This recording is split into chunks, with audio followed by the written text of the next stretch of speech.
Hello, everybody, and welcome back to the greatest disaster on the internet. It's the Foreheads Podcast. I'm your host, Goldenboy, alongside with Reinforced. You got Sideshow, you have Bren, and we're going to talk your ear off about some crap. We have no idea because we literally just got on and said, guys, we need to record. I'm doing the Fortnite World Cup this week, and I'm basically busy the entire week because, hashtag rehearsals and hashtag bidness, not business. Business. Bidness. Hey, So get them the business. No, calm down, Jamaican Bren.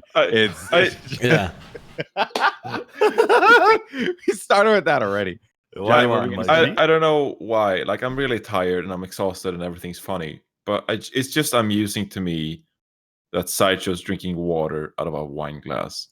I mean, hold on. What? Okay, but this isn't your normal wine glass. It doesn't have a large stem on it. At that point, No, it's just a glass. No, it's a wine glass. It's not. It's just a glass at that point. No. Wine glasses have to have stems. No, because it's a wine glass because it's shaped. Shaped like what? Okay. It's shaped so it can trap wine. So that you lure the wild wine in. Hold on. That's bull. That's bull, though. That's bull because, like, when you go to the store, right, and you see a cup, and then it's like $4, right? Yeah. And then they have this like freaking stemless wine glass, and then they charge you like $8. That's a crock of crap. It's garbage. You just bought a cup. Yeah, but you don't break the stem. There's less risk in buying a stemless wine glass. Well, if you're on about less risk, get a fucking baby's sippy cup. Get a toddler's sippy cup and hold it with two hands. And if you want less risk. Well, I understand using stems for a fancy occasion, but if you're just drinking wine by yourself, which I do on the regular, then you don't need a stem because you're not showing off to anyone. All right, drinking wine on the regular. Do you need to talk to someone? No, I didn't say that. What? Are you having problems at work? You okay? Delete the VOD. Well, I can say this. I know a thing or two about the aeration of wine. Exactly. Bren gets me. Bren gets me. Okay. He gets the wine, dude. Hold on. There's a specific shape, right? Okay. Continue, Golden Boy. I was just going to say, how is it that you always manage to find a way to know something about a very obscure subject that we're talking about, like the freaking bees? He's had a lot of sangria as of late. I have had a lot of sangria recently. I actually think my body's organs are shutting down. Because today was pain inside and out. It was my fourth night in a row of drinking yesterday. Again, do you need to talk to somebody? Ruined. You can talk to me. I get bored. I get bored during the breaks, and I'm just like, "What is there to do?" I guess I'm just gonna brutalize my body. And your solution is to get hammered? Yeah. I'm like bored, so I'm like, I'm gonna get hammered. I'm gonna talk to some people. So like the other day, I went down to Irvine, got pretty messed up. Went down to a dive bar, started challenging people to money matches. A lot of people got aggressive with me. A lot of people. Couple. I don't get this. Why were people being aggressive? I think that Just look at Bren. They were just nuts, mate. The people who frequented this bar were just tapped in the head. I went up to two people, asked them for a money match, and both of them told me to fuck off. I gotta be honest. Like, this is a bit too much of a compliment to you. But if I didn't know you and you walked up to me and asked me to play money match in pool, you're a British guy. You're a slim, fancy lad. I'm like. I would be scared. I would not want to play your with the glasses and everything. Like, there's something about you, Bren. You gotta look. You're very deceiving. With the glasses, I'm afraid of people who have eye issues when it comes to a game like pool, where it's so much about depth perception. There's a look about him, It's like, I can definitely see that. This is the same bar as well, might I ask? That might I ask? My UK. That I ask. Might I add? Oh my God. Bro, that's where my brain's at. During D&D the other day as well, I said something dumb. You said mercy. I remember you said mercy exclamation mark Brenism 4 in the chat. Okay. I said mercy instead of misery or something. Yeah, you said I'm going to put him out of his mercy. Mercy. My brain just isn't working, fam. Bro, because you've just been knocking them back, dog. Yeah, I know. Like, I'm on another planet, man. Okay, we did get a little off track, though. I handed in my UK passport to the bouncer at the front door, and he took a look at it, peered at it a little bit, and he was like, "Do you have your American passport on you? and I stopped, looked at him. I stopped, looked at him, and just said, "Well, no, I'm not American." and he went, "Oh, right, yeah." And then he was like, "I'm still gonna have to ask my manager if I can let you in." I think that's madness, isn't it? It's that's absolute unreal. madness. That's unreal. That's one of the craziest things I've heard. That's honestly shocking. But I think it set the tone of the night for me of where it was going to be in this dive bar. Yeah, Just the people didn't know that there were countries outside of the US. So how does your experience in life, which is obviously, I feel like I'm asking a dumb question here, knows about wine? I pick up a lot of silly information, and it sticks with me on a regular basis. Such like hippo milk is pink. What? That's not true. That's gotta be BS. I'll pull it up, Jamie. I'm looking at it. While you explain aeration of wine, I'm gonna Google hippo milk. Mitch was teaching me, because Mitch actually used to work in a brewery, and not a brewery. He used to work in like a. He took some wine courses essentially, and he was explaining the science behind it of where you have the sort of what is it? Is it concave? It's like a teardrop design of glass. Swirl it around. You get a good suction of air. You're aerating it, right? And then you get a lot more of the flavor and the smell of the wine itself. So I looked this up, and it was, why do wine glasses have stems? And it's the stem of a wine glass isn't there simply to make the glass look prettier or to make it easier to break. Instead, the stem is what you're supposed to be holding, obviously, when you drink your wine. Temperature, whether the wine is red, white, or bubbly, is very important to a wine, especially an expensive one. So it's essential that if the wine was served at the correct temperature, it only warms slightly while it's in the glass and you're consuming it, and your hands radiate heat. So that being said, Josh is drinking water out of a freaking cup. Yeah, that's a cup. That's a cup. No. I would also say you could have glasses like this and use them as wine glasses if you had a friendly dead person hold the glass for you. Yes. If you killed one of your friends and had their cold, dead hands grasp the glass. Here's a quick tip for you. Get a belt and tie it around the arm to cut off circulation. That doesn't make your arm go cold. I agree. I think that's actually a smart idea. Wait, how does it not make it go cold? Because you don't have warm blood. That doesn't make sense. Circulation. Yeah, I mean, if you wait for your arm to go necrotic and fall off, then sure. That's what you're supposed to do. Yeah. That's all right. Okay, so just keep your arm bound up for 5 days until it falls off. But you save money on wine glasses. No, you don't, because you just said that the stemless ones were more expensive. They're not, though, right? They are. Yeah, they're fancy. It's all marketing. None of us pass biology. Can I just go back to a second for the hippo milk thing? Yeah, because I've looked it up. I've got it on Snopes.com here, which I think is generally reliable, right? Yeah, Snopes is like the fact-checking website. It says, is hippopotamus milk pink? Hippopotamus milk, along with flamingo eggs, are on the list of natural things claimed to be pink, and it's false. So the common claim is that hippopotamuses are the only animals that produce naturally pink milk. That's because hippos secrete hipposudoric acid, which has a reddish pigmentation, and when you get the color of milk mixed with red, you get pink. But according to biologist David Wynick, there is no evidence that suggests that hippos secrete hipposudoric acid into their milk. It's an internet legend that's oft repeated with no evidence. They do secrete a red pigment in their sweat, but not in their breast milk to turn it pink. So probably not. Sweat pink sweat. Yes, I think so, yeah. Oh, red sweat even. They look probably like they sweat blood. I don't know if I believe Snopes. But where did you pick up this idea from? I mean, why do you believe your own brain? It has turned out to be a very unreliable source in the past. Look, Bren is street smart. I don't know where I learned it, but I definitely didn't suckle on the teat of a hippo. Those motherfuckers are crazy. You can't go near them. Hippos are one of the most aggressive animals on the planet. Really? I didn't know that. Yeah. Well, I remember we didn't have hippos in the Bronx. You sure? I've seen some of the women. Oh, I'm not going to go. I'm not going to go there. I was going to pull a shag. I'm going to pull a shag. It was a fucking. Who was it who said that on Inside the NBA? It's fucking Charles Barkley. Of course, it was freaking Charles Barkley had to apologize to the women in San Antonio. I'm not gonna go there. What do you mean you're not gonna go there? You said it. Yeah, but I take it back. Okay, fantastic. Everything is redeemed. Obviously, there are take-backs. What, Johnny? You're not from the fucking Bronx. You don't have to worry. Yeah, it's true. And you know, as a person from the Bronx, is K. Yeah. As a woman true? from the Bronx.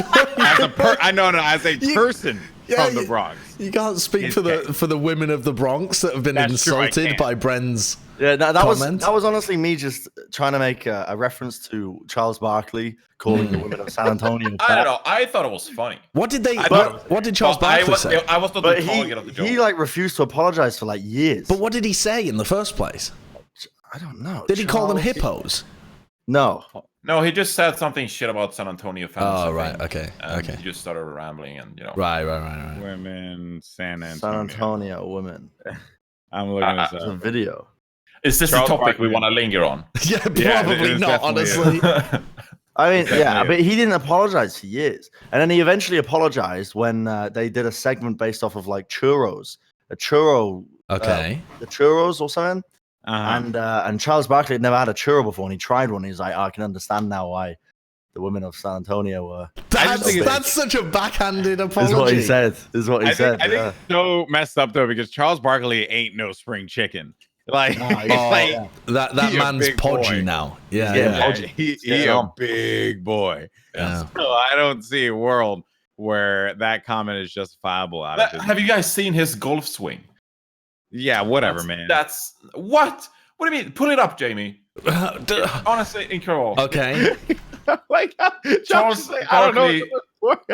I'm frantically typing away. It's ridiculous. It's like all you do is you just vomit ideas out of your brains, you three, and then I'm left to try and pick up the pieces and try and figure something out about how to turn it into something that other people can witness. Yeah. All right, here it is. I've got it on the screen. It's 8 seconds long. Charles Barkley's golf swing. Is my camera frozen? It's got a bit of a dip. No? Okay, whatever. I hate this. What is that? Hold on, wait. I'm telling you. Okay, what is this? All right, did you link it in the doc? Link it in the doc. I need to see this. All right, let me link it in the document. I'm telling you, it's unreal in it. It is actually quite incredible. He's like a dog that's trying to jump up the sofa but doesn't know if he's going to make it. Yes, almost exactly like that. What the? He pauses. It's like, what's the point in having a backswing if you're just going to pause? It almost looks like, you know, a movie where someone's got psychic powers and they freeze them, and so they're halfway through a motion and they just stutter and they can't do anything. I like one of the comments is slight mechanical failure. Yeah, and then he just yeets it. That's very weird. But it's dope though, because he's so large of a being, like he's so strong and he got such a big such leverage that he just yeets it. Fucking slams it. Yeah. But it's just terrible. Another comment says, did the aliens from Space Jam steal his talent again? I love that movie. Oh god, it's such a good movie. Such a good movie. Oh, have you ever gone to the subreddit?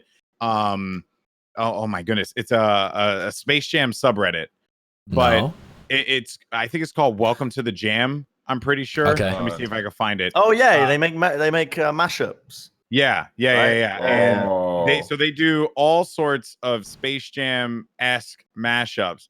It is by far the best subreddit. Don't say subreddit. It is so good. Why? Okay, Bren, what's the best subreddit? The best subreddit haiku is dank Christian memes. No. No. I just poured out snot. Dank Christian memes. Why? Where atheists and Christians come together to create memes about God. Okay, but and the Bible. Why is that so good? Because it's actually, they should do a case study on it. It's incredible how it's got such let me just bring up the oh my god, someone just did a combination of Old Town Road with Space Jam. It's got 665,000 subs. Yeah, that's okay. And it's one of the most wholesome subreddits that exists. And I just find it very interesting how The comments on every post are usually very respectful of all religions. Okay. And they're so wholesome. But that many people. But that many people, I mean, it's a mixture of Christian people who genuinely find the memes entertaining and other people who are ironically liking it because they think Christians are kind of dumb. Yeah. Right? What is this one called? Dank Reddit? Christian memes. Dank Christian. Christian. Yeah, Christian is a pretty cool dude though. I like Christian. Who is Christian? Who are you talking about, Johnny? I'm so tired.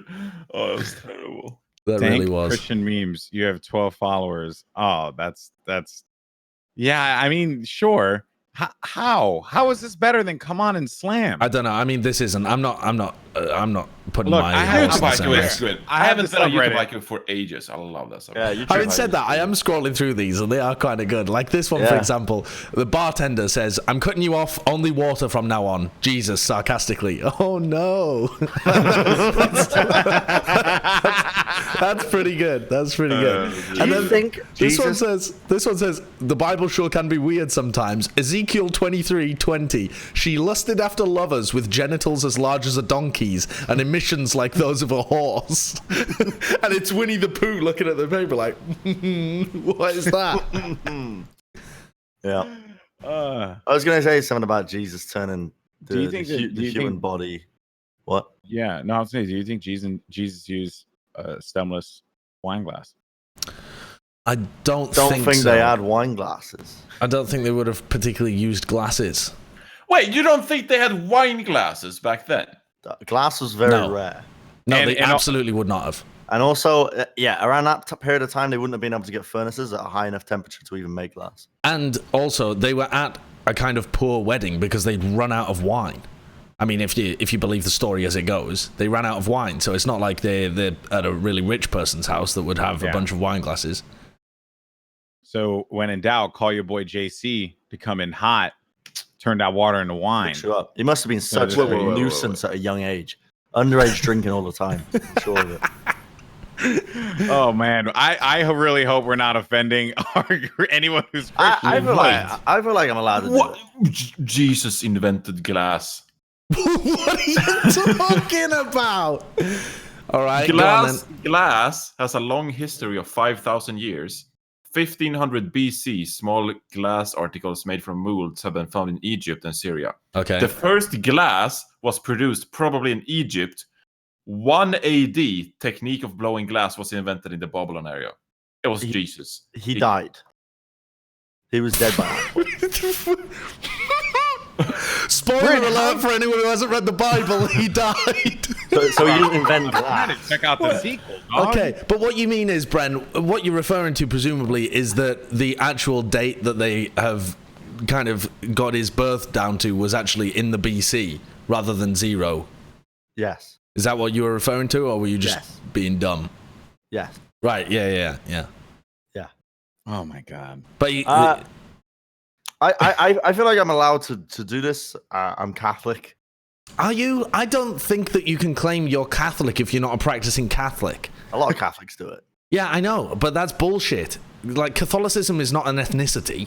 I definitely think I'm agnostic. Okay. So you believe there's something? Hmm. What is there? I don't know. If I knew, I'd tell people, wouldn't I? I'd be like Jesus too, electric. But you think there's a higher power that? Just yeah. I do. Yeah, that's what they'd be calling me. Oh, Jesus too, electric boogaloo. Yeah. I'm not. I don't know. So Puerto Ricans actually are very, very, very religious, and I've never really been that. And it's not because I don't believe in anything. And this is really weird, right? But I subscribe to a certain kind of belief that if you just do good things, right, and you're just good unto others, right? Like, because I feel like at its core, and I could be wrong here, right? And I'm not counting like Satanism and stuff, which I don't even know much about, so I don't want to speak. I don't think it exists. No, Satanism's a thing. I'm pretty sure Satanism is a thing. I don't think so. But anyway, the whole point is, at its core, each religion's, I feel like, underlying like thing is just be a good person, do good things for your neighbors and your loved ones and those around you. Yeah. Right. So I felt like if that is just how you live your life, it didn't really matter what you believed in, because you can, at the very least, pass in this life knowing that you did everything in your power, just be a positive person, and help the world, in your world, and those around your world become, be in a better place. So I've always believed in that thought, right? I explained this to my aunt, who is a very Christian person, and she's like, no, you have to believe in Jesus. And I was just like, I don't feel like that makes a lot of sense. Like you're telling me, like, hey, being good is not what's necessary. It's about believing in this higher power. But if I believe in the messaging of said higher power and all the other higher powers, then is it really like that big of a deal? It's mind-bendingly illogical, and it's just blows my mind whenever I try and go down this path, Alex, because it's nonsense. I have these arguments sometimes with my family, because my family are pretty religious, where they're talking about like the difference between doing good and following a certain thing. And I have these arguments with my sister, where I say to her, well, what would have happened if you'd grown up in like a totally different culture where all your family had been part of a different religion, and you believed in a higher power, like you would believe in that religion. You wouldn't just suddenly go like, never heard about Christianity before, but that's probably correct. You wouldn't even have any basis for knowing about it, so you couldn't possibly do it. But I was telling Bren this story last night of my dad, who works as he used to work for he graduated from the University of Liverpool, and he went and worked for the Ministry of Defence in the UK, working on submarines, doing some oceanography kind of stuff. And then he gave up that job and moved back into the northeast where I'm from. And he met my mum. And he went and met her parents and was talking to them and stuff like that. And at the time, he was just working as a handyman. He'd stopped working this job for the Ministry of Defence and gone and just, he's just fixing things for a job, earning very little money. And my grandparents asked him, well, how are you going to look after my daughter? We don't have any money. And he said, the Lord will provide.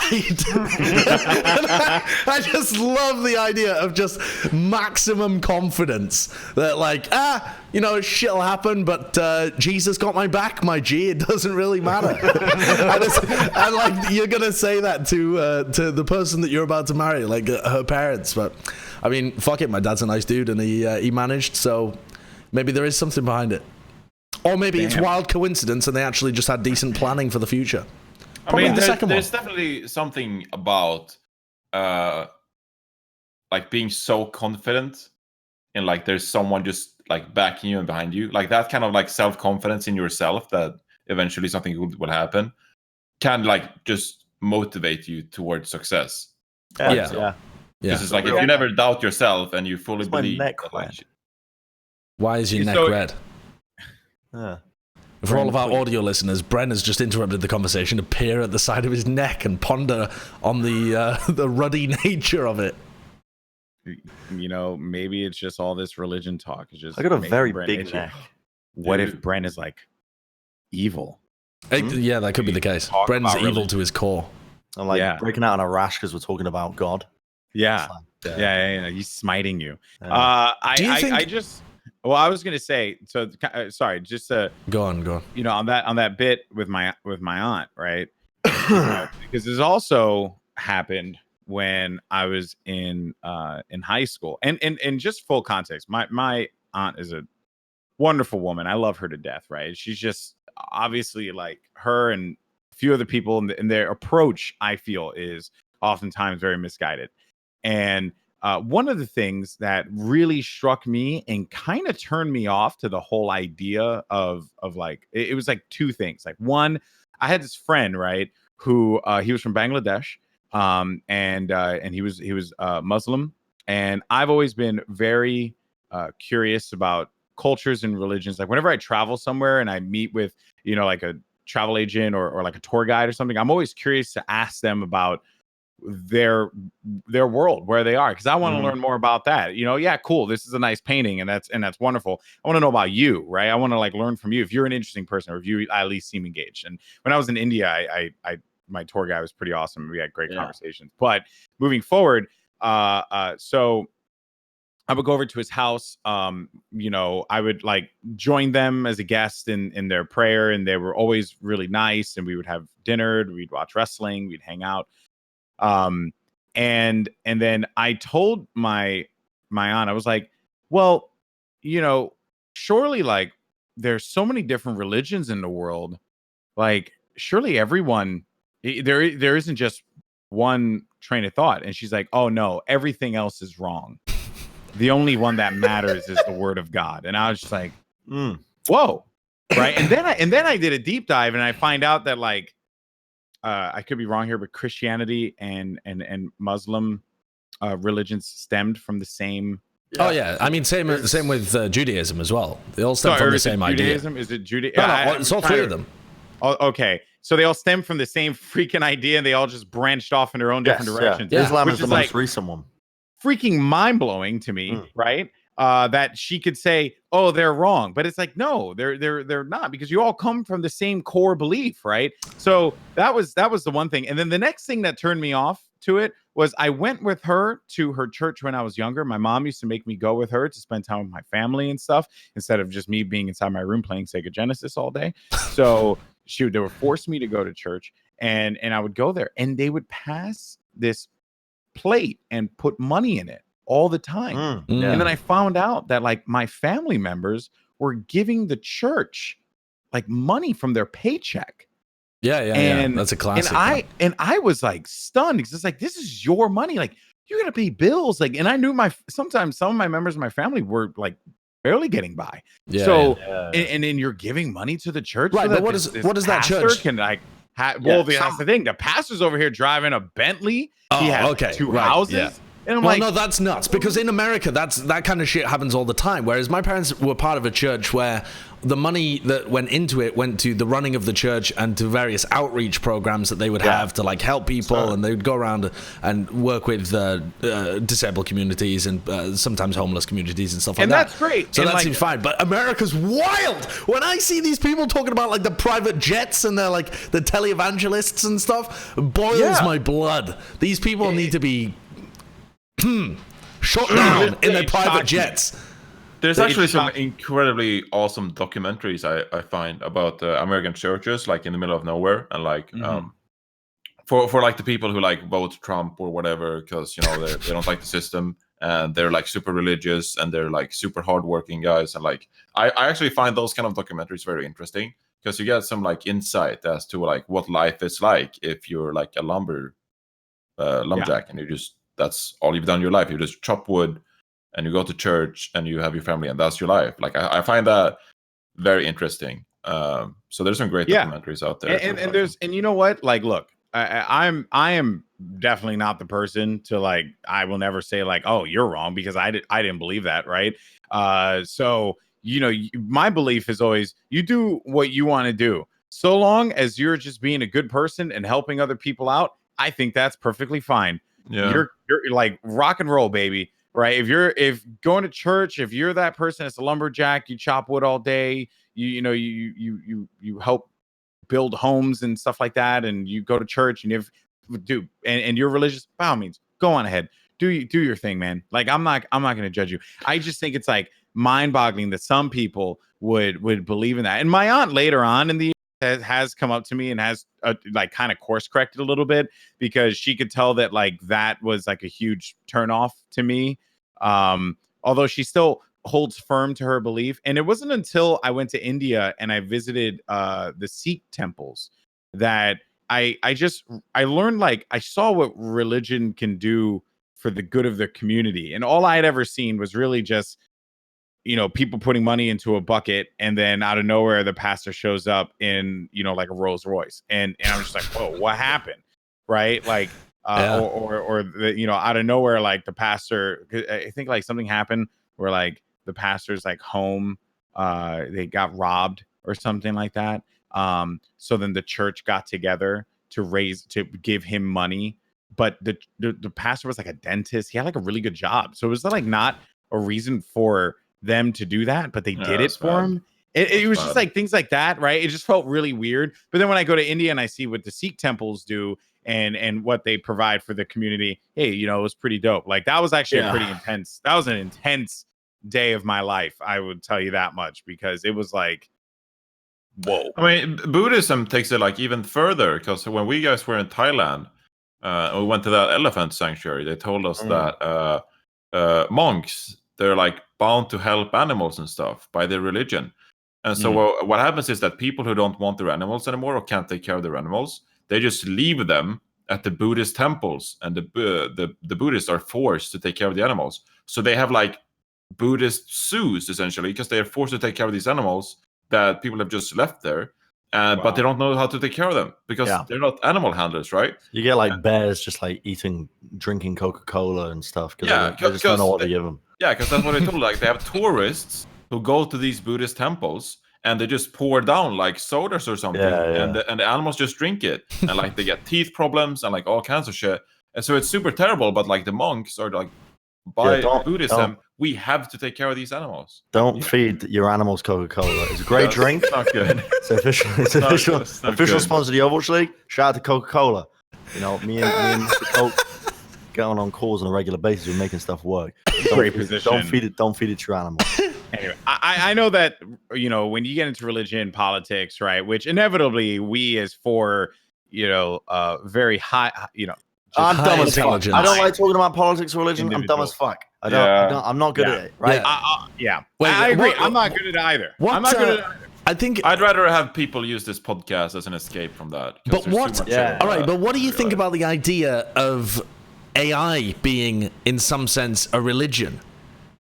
Because the idea. I like always get back to AI. What do you mean? Because the idea. Because. A topic that Johnny's brought up, I think, or maybe it was Bren a couple of times, is that humanity or some intelligent species is destined to create AI as like a supercomputer, some kind of life form that would supersede the jelly-based carbon life form that came before it, right? Yeah. And at some point, if you subscribe to the idea that there'll be exponential growth once AI hits a certain point where it can iterate on itself, you know, once you hit what do they call it? The singularity or whatever, where they can start iterating on themselves and make themselves better and better and better, they'll become some form of like deity. Mm-hmm. It's a weird concept. Yeah, it might happen. I mean, we don't know. Possibly. So, I'm not gonna rule it out. Right, but the other idea that follows from that also follows the simulation idea is that it already has happened. You're just a little. People worship social media. They worship the like button, the notifications. Like, I think this is a serious problem in society right now. Is this idea of social media? Also, parents who don't realize what they're getting themselves into when they we don't know the long term effects of what this is going to be doing to children. I've started it's been a main priority in my life to get rid of distractions, and it's honestly like helped me so much. Like there's several times where I'm just like on Twitter, and it feels so good to press that button to like just close it. Same when I go to sleep. Now when I go to sleep, I love putting my phone in airplane mode, knowing that I'm shut off from everything that's going on the phone. I love being shut out from the internet and like even text. Like I love having that pressure gone of like being hooked on the phone and like, oh, let's see if I had any notifications while I slept or anything. Like I love just shutting that stuff off. It feels well, you talk about pressure gone, and I think this is actually a really good topic to bring up, is that Instagram is removing likes from the public eye moving forward. So it's an article from The Verge. I linked it in the doc. Yeah, I've got it now. Go and check it out. It's a cool title, actually. It's Instagram quantified our popularity, and now it wants to fix it. And apparently they're doing this test in Canada, and it is going unbelievably well from what I know. Now, I haven't spoken to any of my friends out there in Canada right now, because I have a few of them that were talking about it, but I haven't reached out to them personally. But I know a lot of people were like really cautious or really weirded out by the idea of like, wait a minute, why do we have likes? Like, why does that matter? right? Yeah. And in fact, you have to ask the question: why does it matter? Why does the public information matter? Even in Twitter, right? Like it doesn't make a lot of sense, but we did it because in reality, it was a great way to get things viral, right?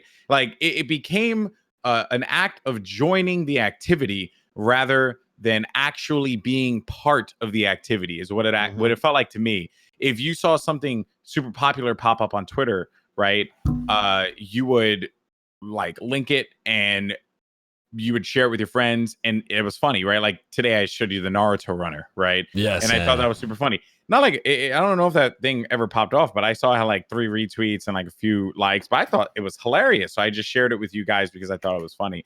But I didn't retweet it, and I didn't like it myself. And there's a few reasons for it, but I'm sure myself and a lot of other people didn't do it because it's like you're giving that person this thing that's very public, right? Like your like is your sign of approval, and your sign of approval, thus in turn, is kind of giving them that satisfaction of seeing that number go up. I think it's a very interesting take. I agree with it. I actually think we nuke it all, burn all, eat the rich. So this is something I've noticed as well. Kind of people these days, particularly people our age, kind of tie their self-worth based off the amount of followers they have or the amount of likes they get on a regular basis. So the number one thing that I realized from this was that I stayed away from social media until I got into esports. And when I was in Gloucester and stuff, I'd meet people, and some people wouldn't even show you the time of day, right? But suddenly I get a blue check mark on Twitter, and I get 12,000 followers on Insta, and I come back out and I'm being treated like the second coming of Christ. In some circles. Where are you flashing your blue check mark on Twitter around? Like you're not at a bar seeing a woman. It's not me that's doing it. It's my friends. Okay. So what do you mean? It's like the idea of this blue check mark, this verification process, is so surreal to them, right? Because it's like normally associated with celebrities, things like that. That they're just like they're boasting about it, right? They know somebody with a blue check mark. Dude, even for my family, my mom would be like, "Oh, my son has 100,000 followers on Twitter." Yeah. Sure. You know, and I'm like, "Mom, that doesn't mean anything. Don't mean shit. You know? Don't mean shit. Nothing. I ain't taking that to the grave." Right, but I think so. Here's where I disagree: is that Instagram, I can totally see that hiding likes perfectly fine. It's more about the following. The like is just whatever. It's just something you attach to popular people. On Twitter is a place for discourse. It's a place for arguments and people's opinions, not their photos, not just stuff around their life. And so the likes actually act as a way of measuring the popularity of opinions and the popularity of things that people say. Does the popularity matter? Yeah, occasionally. If you want to see a Twitter discussion, does the amount of likes each response get matter to you? Or would you rather just prefer people read through that and had to decide for themselves? Well, I don't think that's the important part. I think if you are a person like us who creates content, for example, then you want to know what's popular. You want to know what actually vibes with the people that you're putting out there. Cannot. That's the impression I got. Right, and so I can't see what else is popular from other people. I can't see what people are liking at that point. So to your point, yes, I understand that perspective, but the issue there is that's how you create hive minds, and that's how you end up in the crap that we're in right now, where it's like everyone just wants to hear the crap that in their mind they agree with. Like there's no, I know you're saying like Twitter is a place for discourse and opinions, but that ain't happening. Like I depends on how you follow. I mean, yeah, sure. Bro, it definitely is not happening. Twitter almost encourages. Depends on how you follow. Twitter encourages a lot of if you follow the distracting people, if you have this opportunity on your social media to customize every post you see. You have the ability to customize every person you follow. You can do whatever you want with your feed. You can just follow like the most famous teachers in the entire world and just see the most famous teachers like post about school or like education or whatever, and you'll have a feed. You can get a customized feed for philosophy and just do whatever you want. But because we're stuck in our culture, which is very opinion dependent, then you sort of get stuck in this hive mind. But you can branch out. You can tap out whenever you want. You don't even have to read it. But it just doesn't happen. Just people don't do that. They like to be in their zones. No, you don't do that, Brent. That's what I'm saying. You're not doing that. You could tap out of it if you wanted to. What do you mean? You could tap out of that discussionless or pointless. Listen, I'm not taking part in any circle jerks of extremity on politics on Twitter. No, but the people you follow are. Yeah, a lot of them do. Yeah, but that's just because they fucking do it, right? But it's that also happens when you work in kind of a left leaning industry. You see a lot of politics popping up sometimes. But the point I'm making is unfortunate. I understand. For the average person, they're not going to start following a bunch of Trump supporters if they're highly liberal because it goes against their viewpoint. And often you get they follow a lot of people who or whatever, and then discussions start and circle jerks start. Essentially, there's no better word for it, I think, other than that, where a lot of misinformation gets spread within those circles. And if anyone tries to fact check them, they get shunned and they get ratioed and the like is just an important way of knowing what people agree with and what people don't agree with. I mean, that's what a like is. It's most of the time it's saying I agree with what you have posted, and that's important to see what people agree with, to see the trend of people's opinion one way or the other, to find out what you need to counter or what people believe in the first place. But do you think that if it was hidden, there'd be more of a possibility of people expressing what their true views are? Because now, again, I'm so sorry. I hate to bring up politics, but this is just a very important thing. Sure. The exit polls, right? Yeah. Once people left the polls, they said they voted for Trump, but they did not express that publicly for fear of being ridiculed, mocked, or whatever, right? And there's a lot to unpack there, but that's not what I really want to focus on. What I want to focus on is the fact that an individual chose to keep their true feelings and opinions hidden, right? For fear of not being a part of the group, and thus ended up, I would say, they did what they wanted to do anyway, but that a person shouldn't feel like that. Right, a person should feel like they should be able to express whatever they want. If those likes are hidden on Twitter, I'm using Twitter here as an example. If those likes are hidden on Twitter, maybe people would be more inclined to like things, follow people, because that information is not publicly available. I just don't see any reason why people would like things anymore, because the reason that you add your vote of confidence to that discussion, say a tweet pops up from you and you say, I think Pokemon Auto Chess is an incredible idea. By the way, someone brought it up on Reddit. Yes, I know, I saw that. Now, I love that idea. I'd hit that with a like. But if the like itself didn't have any idea of triggering the thought in other people that it was a good idea, then what purpose does my like have? It takes away any purpose that it has in the right? But the author isn't the person that the like is for. The like is for the rest of the world to say this opinion is important. That's what the like does. It says I want to boost this up. No, but that's the social thought behind all of this. Here's the thing. If Ninja posts something, I farted, people are just gonna like it. Because they want to boost Ninja, because they like what Ninja posts and they want him to increase. But it has nothing to do with the post. No, but sure. But the idea is still that you're trying to get that post and trying to, and in that specific instance, you're trying to get the person. If for very popular people, then sure, it's just about the person itself. But for people that post opinions a lot, it's about I like this. I want other people to see this. This is the good shit. I want more of this. That's the thing in your brain. That's why things that they don't matter that much. They don't get as many likes. So because people don't really care about broadcasting them to the rest of the world. This is This is a rabbit hole we could go through. I think two things here. Fuck it. I'll say one for later. Because there's a lot to unpack here.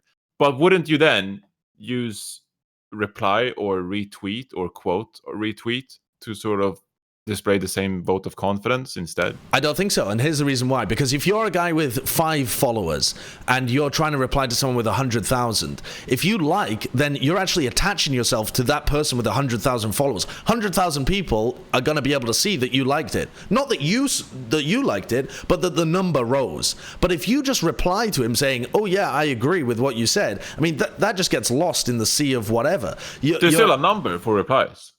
Right, but the replies are not going to... Nobody scrolls through all of the replies trying to tally them all up and see whether it was like a good thing or a bad thing. The replies are... You get lost in a sea of nonsense. Whereas with the likes, you are adding your little part to a crowd. You're part of the mob. You're part of the crowd that agrees with it. So, the other thing I wanted to bring up here is that I think we're coming at it from very different angles that the regular high school teenager is doing it. And I think the problem in social media lies with those people who take way too much. I don't know. I'm too tired to know what the words are. Stock and yeah, they take too much stock in like their followers and their likes, etc. I can see how for us, for entertainers, for quote unquote influencers, we take stock in knowing what people like, and we want to do more what people like, so we can entertain and do our job. But for 90% of people on Twitter, that's toxic. Like, that's not good for their mental health. And I think this is a good endeavor. And I think overall it's good for social media long term. While I still believe that you're right in what you're saying, Sideshow, and I definitely think you have a point. But I'm more worried about the majority of people out there who suffer from this. I think there's just really, it's the idea of numbers and perception, right? It's always a thing, right? It's a fake value that we just put on things. Truly, like a good example. When Fortnite was like at its heyday, right? I went to a family get together, and a few of my cousins' kids, or I guess we call them nephews. I don't know. A few of my cousins' kids, they all played Fortnite. I think they're second cousins, actually. I guess so. I don't really know what that. I never really cared to learn. So they played Fortnite religiously, and I think it was like 4 of them, and they knew that I worked in Fortnite. So and that day, which I did not plan it, because it was my last shirt left in my laundry that was clean. I was wearing my Fortnite Battle Royale shirt that I got from my first gig at PlayStation Experience. And the kids just like lost their mind. They were like, "Yo, you got a Fortnite shirt on, bro. That's sick." You know, like, they don't sound like that, but that's just kind of what I'm rolling with. So then the first thing that they asked me, do you know Ninja?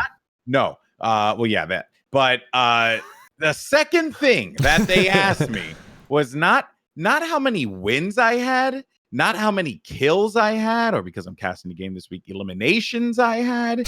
How many followers you had?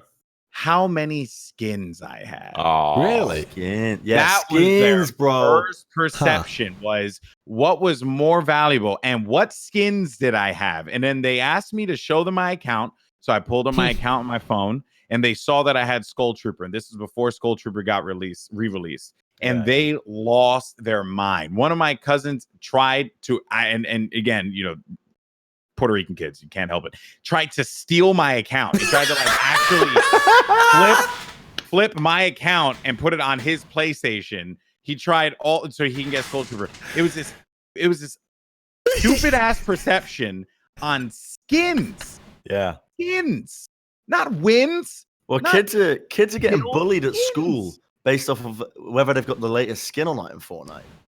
Yeah, that's the thing. And I don't think. And look, I'm not saying that this is Epic's fault, because Epic's not doing this, right? Epic's not saying like, you're cool if you get all the skins. Like they say like, get the skins that you want or don't, whatever, right? Like the default. It's like having cool sneakers. It's the same thing. It's like it's like because Epic put a lot of like, not marketing, but a lot into Jonesy, right? Which is like the basic skin, the blonde haired guy.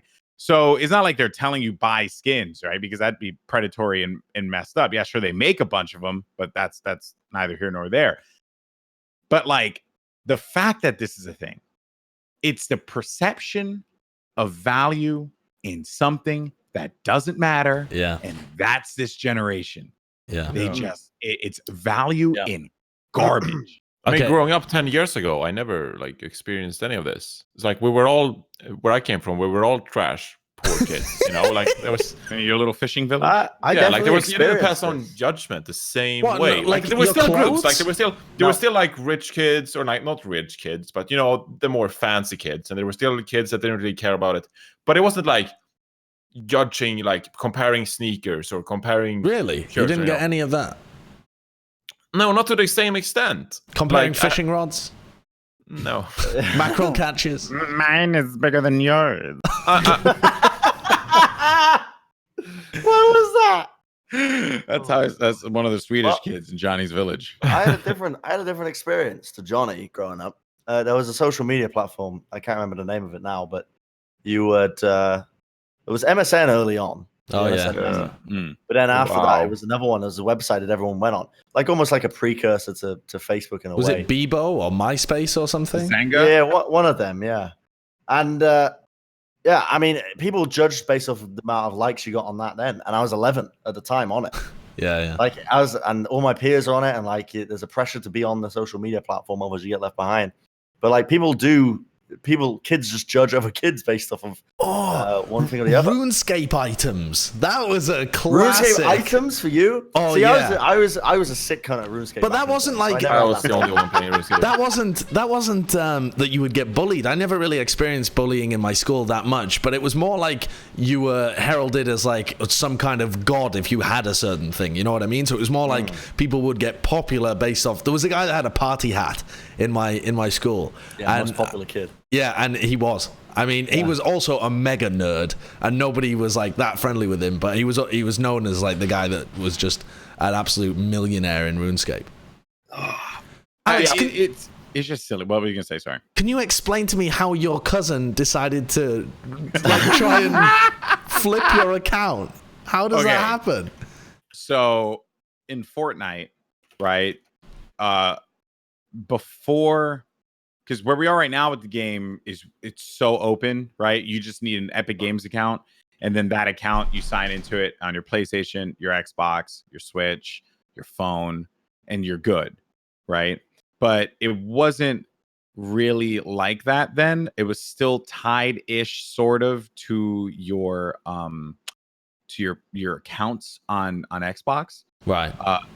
Or your accounts on PlayStation, and I didn't have any accounts on my PlayStation because I don't play PlayStation. And so my cousin's kid saw that in the thing and was like, oh, I can actually like link my account and then get all of his skins. So he attempted to link my account. But the thing was that my account was actually like specially customized by Epic, because it was like when the game first came out, I was like one of the first players playing the game. I knew a bunch of people from Epic, and then they like helped me just fix my account because I had an Xbox account and a PlayStation account, right? And I just needed to merge them together, so I could play with my skins and stuff like that on Xbox and or on PC or whatever it was at the time.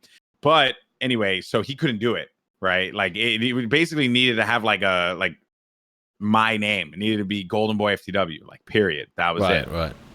And he didn't recognize that. So I saw it when I got home, and what, did you get an email or something saying? No. I just got home. I logged into Fortnite to play that day. I actually think I was playing with you, Matt, and Chelsea that day, Bren. Fairly certain, because Matt was like, hurry up, right? The usual.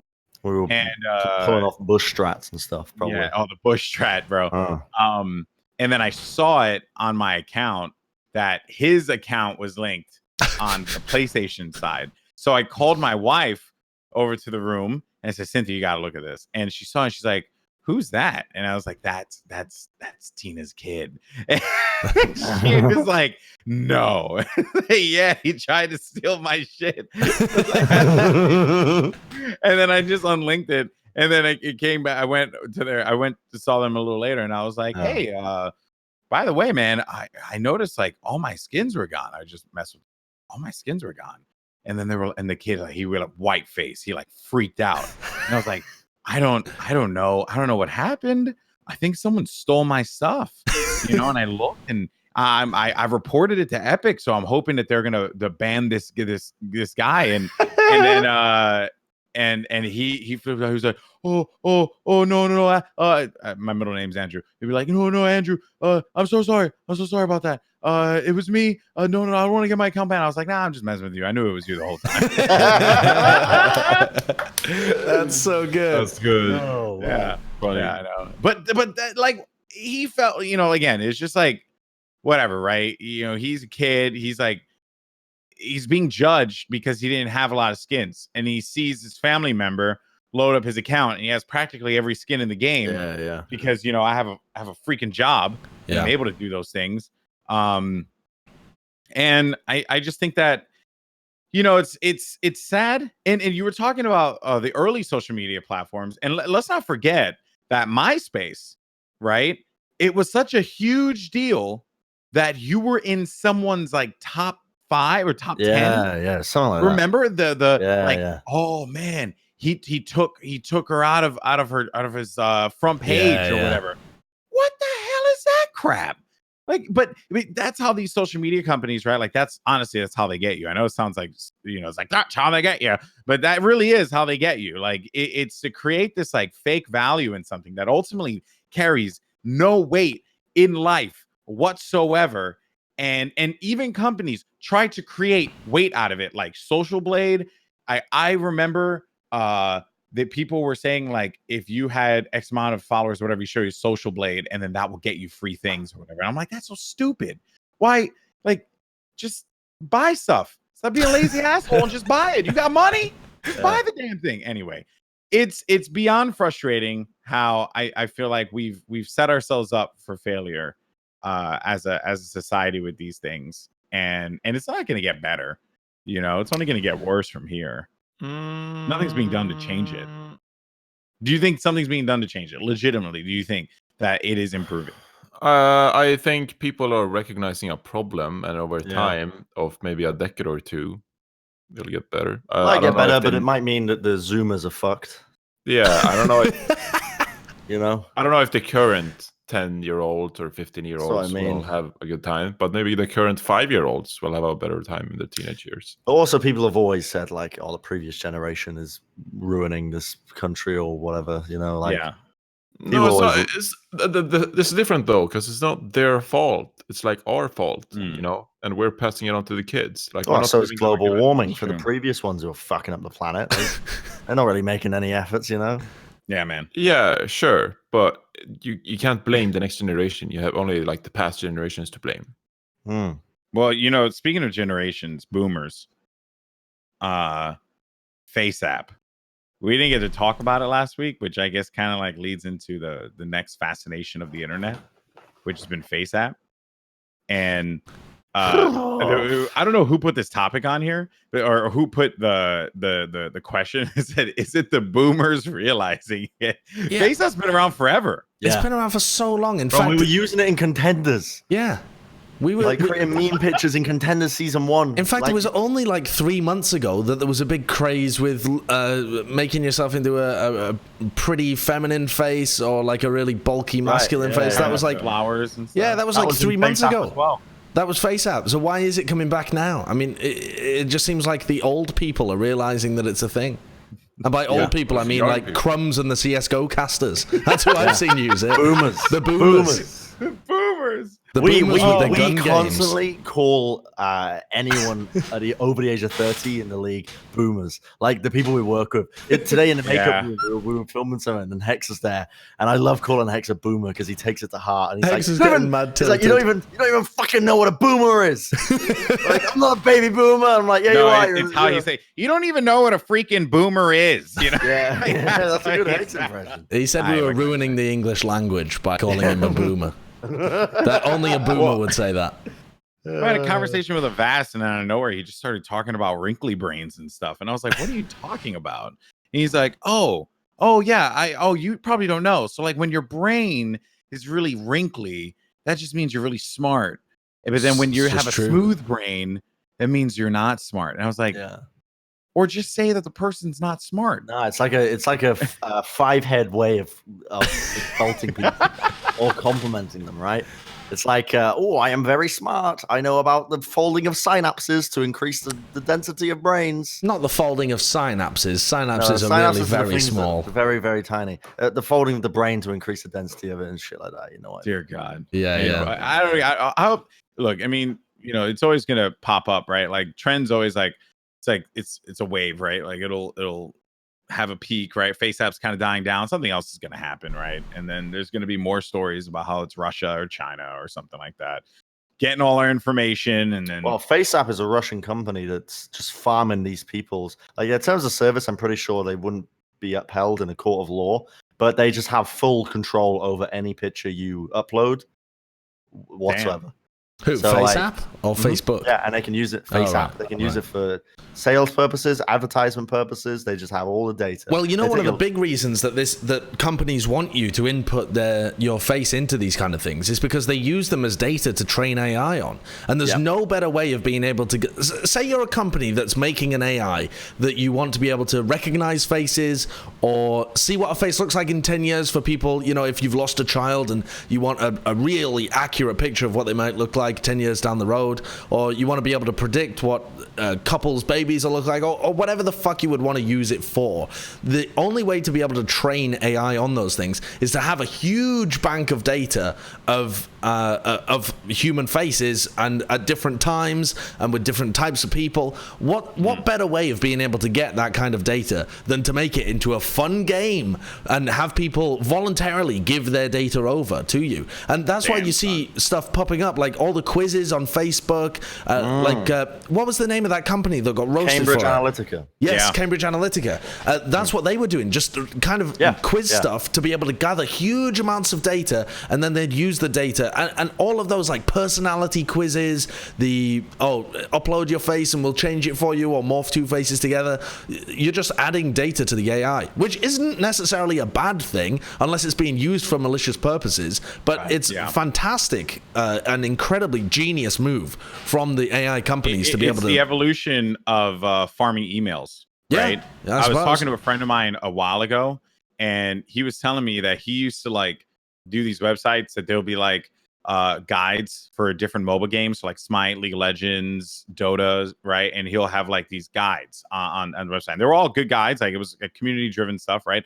But people would sign up. They would sign up with accounts, and then their terms of use would allow them to be able to essentially take the email and use it for other purposes, right? In more legal terms that were obviously legal, right? Quote unquote. And he was telling me that was where the money of the business was. It wasn't like advertising on the website. Like he would sell the emails, or he would sell access to the emails, and then that's what the companies would just use for spam, and then they'll just email spam. And that was that's where he made unreal. That's where he made his first $1 million off of. Wow. Was that? What the hell? Yeah. So it's clearly it's just data, right? Sure. As you mentioned, it's just data. It's information. He who owns information has the power, and I think, or she, gotta be. So I think that is where this whole FaceApp thing is. You're mentioning. If that's the case, that's actually pretty scary. It really is, because now it's going deeper than just a series of characters at whatever email it is.com. Now you're getting an actual visual. You're a very personal image, right? But I don't think that with all of this stuff that it's very different. I think with an email, what they're doing is they're saying, okay, this is the email of a person that signed up for X site. Their interests are probably aligned with X companies, so we'll pay and we'll send it to that person. But when you're doing it, when you're uploading data to the companies that are training AI stuff, it's all essentially anonymous. I mean, yes, I would be submitting my face, but it's just going into a big bank of faces. It's not like they're gonna pair that with my home address and send me specific stuff that's tailored to my face or something. It's not personalized data. It's very anonymous data. So it's not that concerning to me, really. It's just it's just free. You're giving them free data. Days, it's so hard to just avoid it. As an individual, I don't really care anymore. I take some precautions, to not leak my privacy or too much of it.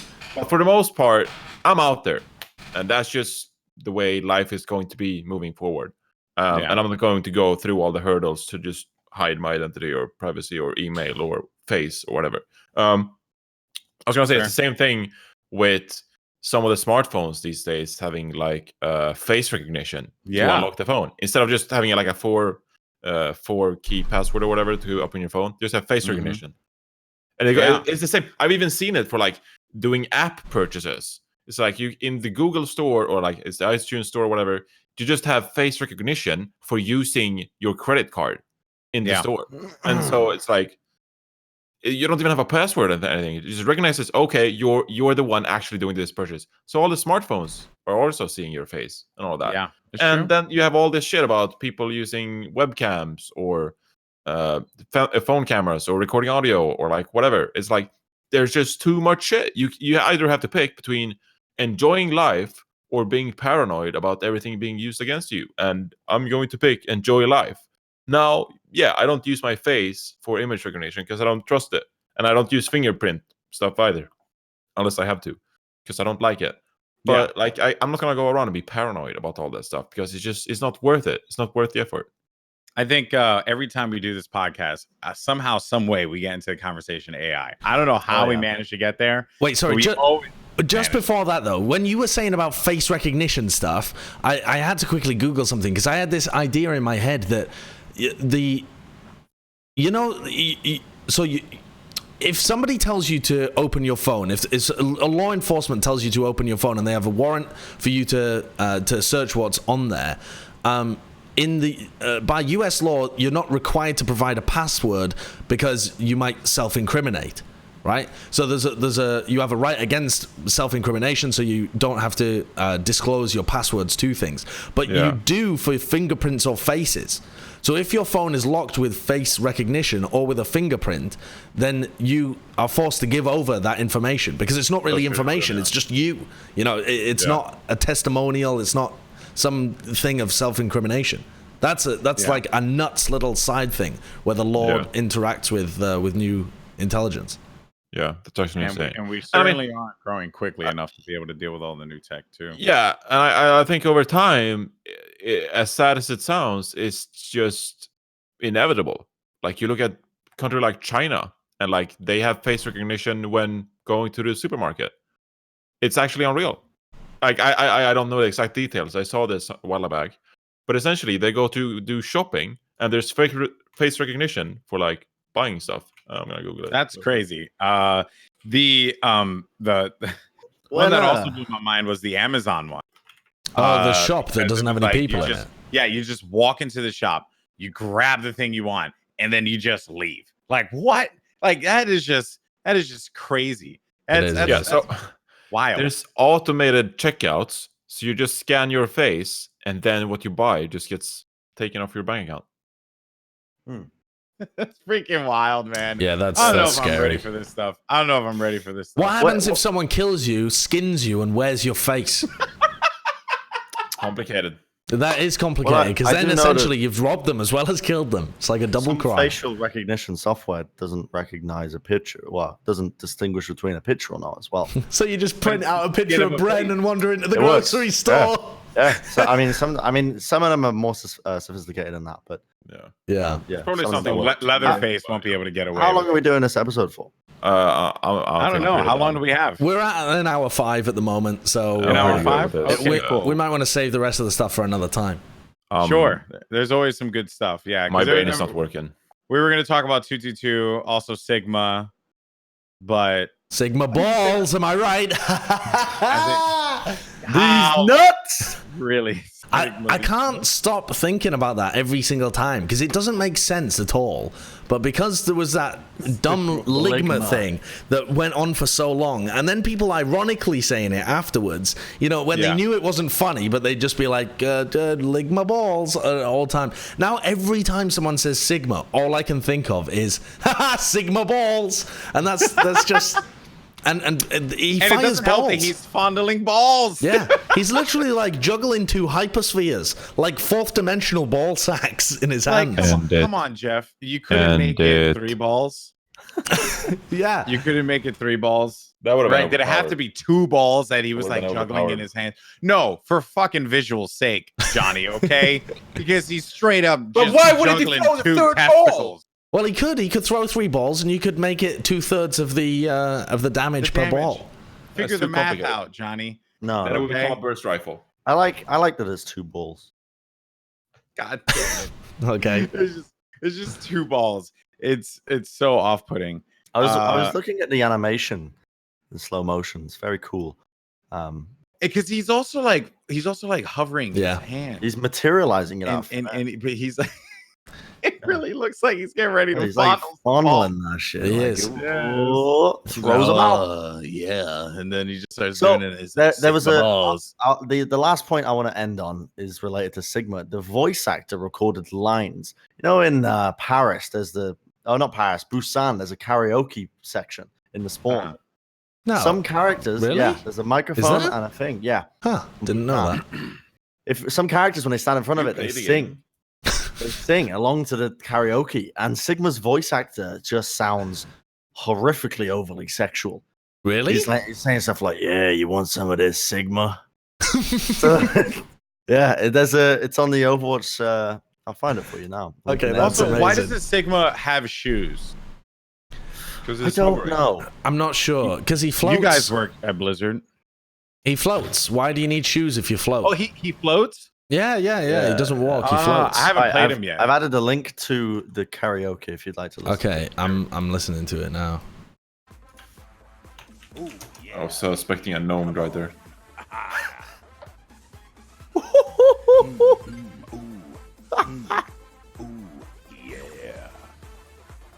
And it doesn't help that he's fondling 2 balls.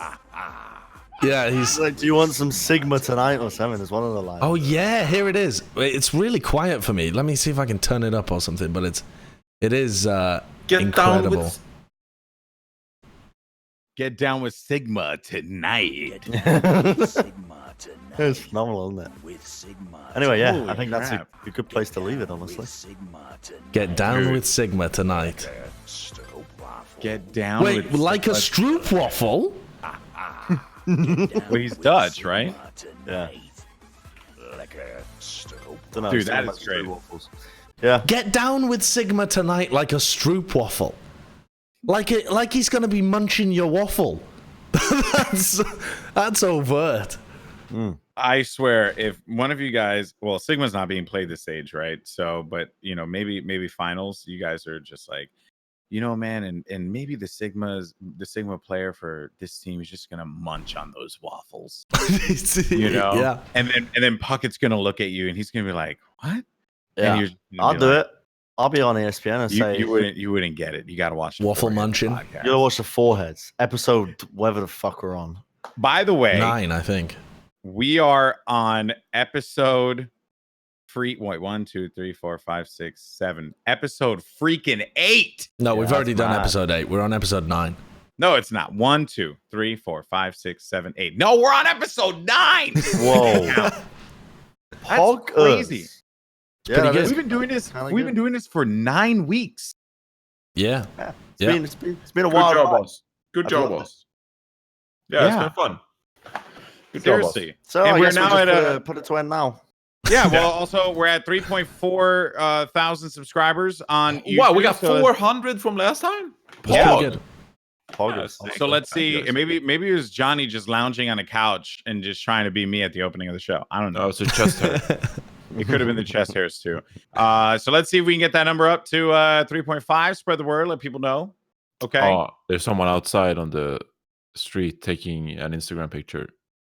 I see people doing that. all Shout the outside time. your window, Johnny, and tell them that likes won't make them happy.